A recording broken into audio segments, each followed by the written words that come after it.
Alright lads, welcome. The voice performing well yet again. Come on. Alright lads, welcome back to another video. This one is going to be looking forward to my footballing weekend. Obviously, the last few footballing weekends that I've had, it's just been the Dunfermline game, and then there hasn't been any neutral games apart from those. And that has been a bit of a downer on the channel, I'm not going to lie, because the Dunfermline games haven't been great to watch recently. But this weekend, it's Jenny's birthday. We're going away to Glasgow for the weekend, but we're still managing to fit in football games around it. Jenny chose Glasgow to go away to for her birthday weekend, and she decided to fit it round Partick away. So I'm managing to get to Partick away. Jenny wants to go for whatever daft reason, so that's going to be one of the footballing games on the cards, and there's another two to come as well. So in this video I'm going to go over each game that I'm going to this weekend and just give my brief thoughts on them and my predictions as well, because I'm going to keep these games away from Predict the Six, or at least my predictions in Predict the Six, because I'm going to the games and I didn't really want any added pressure put on me specifically when I'm at the games. But without further ado, let us get into talking about the games that I'm going to be going to this weekend. So the first game comes on Friday night in the form of a Scottish Cup game at New Central Park, home of Kelty Hearts, as they take on Auchinleck Talbot. Obviously these teams are matched differently these days, because Kelty Hearts made the jump up to be a Lowland League team about a season ago now, I think it was, maybe 2 seasons ago, I think it was just last summer. But anyway, regardless, they're a Lowland League team now, and Auchinleck Talbot have taken the decision to stay as a junior team, and they're definitely one of the biggest junior teams left in the junior game, because a lot of clubs did take that jump up to become professional teams, Kelty Hearts being one of them, Auchinleck, as I said, being one of the ones that chose to stick within the junior game. And it's going to be a weird one to kind of think about before going into it. I don't know what I'm entirely thinking about my prediction. I'll try and think more as I talk in this video, but Auchinleck, obviously, as I said, one of the biggest junior teams. They won the Junior Cup final at the end of last season. I was at the Junior Cup final. I can't remember the name of the team that they played, but they won pretty comfortably, and I sat in the team that I can't remember's name. I sat in their end, and it was Largs Thistle, that's it. I sat in the Largs end at Hamilton Accies Stadium. Auchinleck Talbot fans were in the long stand across the right hand side of the stadium, and down in the sort of shed area at the left hand side as you're looking out from the away end. And it was a good turnout for Auchinleck Talbot fans. As I said, they are clearly one of the bigger junior clubs that are still in the junior game. And Kelty Hearts, as I said, were a junior team just about 3 or 4 years ago, and as I said, they took that jump up into being a professional team, got an SFA licence, etc. And obviously they're now a Lowland League side looking to eventually get promotion into the SPFL League 2 and beyond. But this is a Scottish Cup game, and as we know, anything can happen in the Scottish Cup. And for Auchinleck Talbot, that happened last season. They played Ayr United at Auchinleck Talbot, and they won 1-0. That was back in January when I went to Dunfermline versus Raith Rovers, and we'll just not talk about the scoreline in that game. Don't you dare! What a joke! I'm over it. Seriously, I'm over it.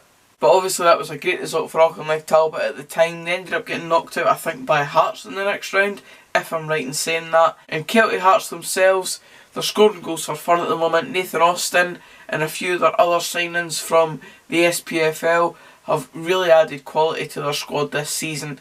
Barry Ferguson, their manager, ex-Rangers guy of course, ex-Clyde manager as well. So he's at the helm, and Nathan Austin himself has hit 20 goals in just 10 games in all competitions this season so far. So it'll be an interesting game, it really will.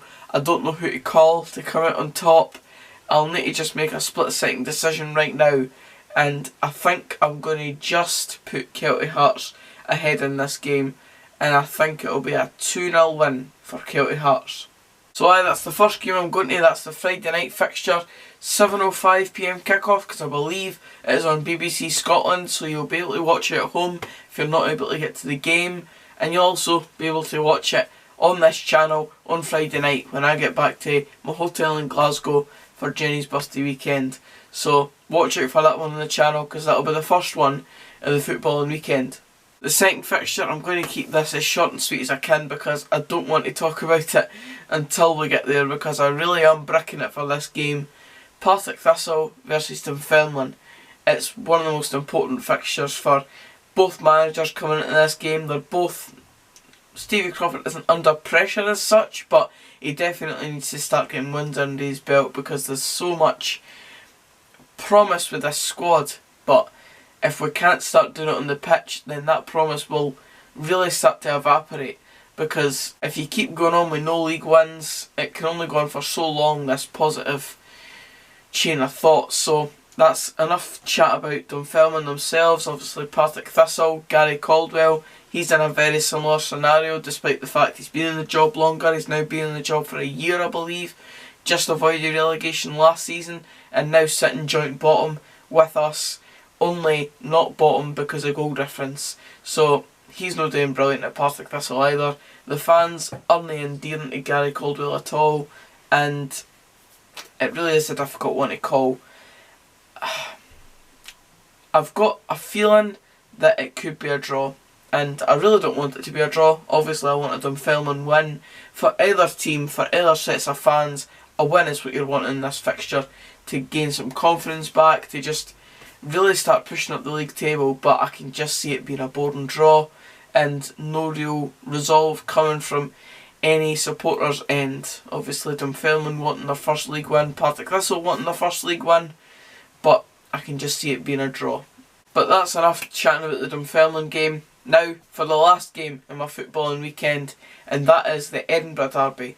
Can it live up to the hype of the Dundee derby? And not only the hype of the Dundee derby, but the reality of the Dundee derby, that it is probably one of the biggest ones in Scottish football. Edinburgh derby has got a lot of volatile nature to it, and this one will certainly be no different, considering how both teams are performing on the pitch right now. Both teams will be absolutely chomping at the bit, or at least the fans will be, to win this fixture, to start the season finally. Hearts fans protesting outside Tynecastle at the weekend just past there after another league loss, and I think there's some stat like Hearts haven't won a league game in 170 days or something like that. I seen it earlier, I don't know if it's 100% true, correct me if I'm wrong, but Levine just basically isn't doing a good job at all, and Hearts fans are extremely unhappy with it, and they want change. Craig Levine is pretty much the guy in charge at Hearts. Obviously Anne Budge has a say as well, but I don't know how much of a say she's going to have in him not being in charge anymore. I think it'll be a decision that he has to make personally himself, whether he steps down or not. And who knows if Craig Levine is not stubborn enough to just step down and do the right thing. On the Hibs side of it, Paul Heckingbottom is in a very similar scenario, not endearing himself to the Hibs fans at all since his arrival really. They did well enough at the start, went on a wee run of results, but as of late, in the past say 5 months I suppose, it's just not been great from a Hibs perspective, and this season they're only 2 points above Hearts, Hearts sitting in bottom and Hibs in 9th. 2 points for Hearts I believe, and 4 points for Hibs, and they're just not on a great enough form, either team. Edinburgh derbies tend to be tight affairs, they never seem to have much general excitement in them. It seems like more of your kind of hatred derby, and then on the pitch it's really tight and tense, and compared to the Dundee derby that I just went to, where it was 8 goals involved and goals offside, really loud atmosphere, etc. I don't know what to expect for this Edinburgh derby. I don't know what to expect off the pitch from the fans, on the pitch for the players. Who knows? But I think I'll stay safe and say a draw, because I just don't know. I genuinely don't know. Both teams just haven't performed to the level they should be this season, so I'll stay safe with this one and just say it's going to be a draw. But aye, that's my weekend of football coming up. I'm really excited to start going to more neutral games again. because I've really missed it. I've really missed the whole aspect of going to games and not having to care specifically about my own team. Of course, one of the games this weekend does involve my own team, but having those neutral games around it gives you that wee bit of grounding and enables you to just go to games and enjoy them for the footballing aspect of it and not have any emotional ties. So I'm really looking forward to going to these games as well as the Dunfermline game at the weekend. I'll enjoy the Dunfermline game more though if we come away with a win, of course. But aye, that's it for this video, guys. Cheers for watching. If you did enjoy it, please give it a like. Comment down below your thoughts on any of the games coming up that I said I was going to. Predictions for them if you want. And subscribe for more of this type of content. And until the next video, I'll see you then. Cheers, guys.